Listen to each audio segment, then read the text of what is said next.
पैबू हो। कठिन डगरिया पिहर जैबू हो। अब किया मन रानी भर जाई हो। बाबा पे जलवा चढ़ जाई हो। बोला बम बोला चला मस्ती में डोला चला। कांधे पे कांवर लेके सैया जी झूम चला। हुइया पहाड़ नहीं चढ़ पैबू हो। कठिन डगरिया पिहर जैबू हो। अब किया मन रानी भर जाई हो। बाबा पे जलवा चढ़ जाई हो। बोला बम बोला चला मस्ती में डोला चला।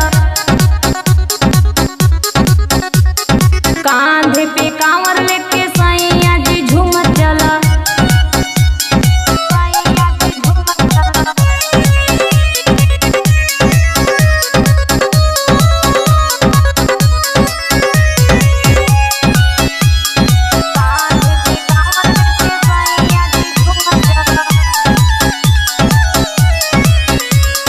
गोड़वा में रोड़वा गड़त हवे हो।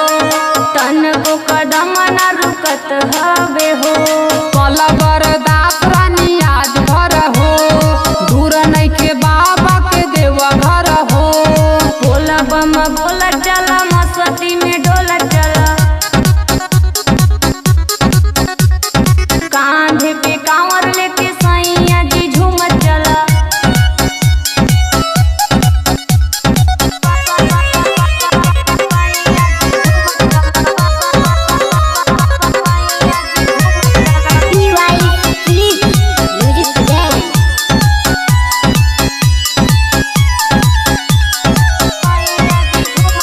राजा जी पंकज सुना हो।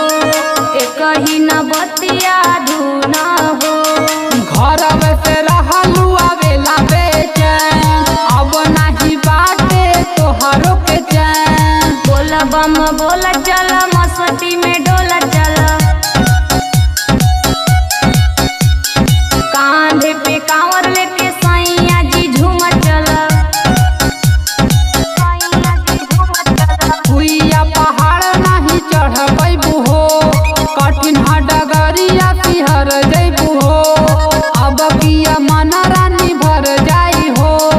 बाबा पे जलवा चढ़ जाई हो। बोला बम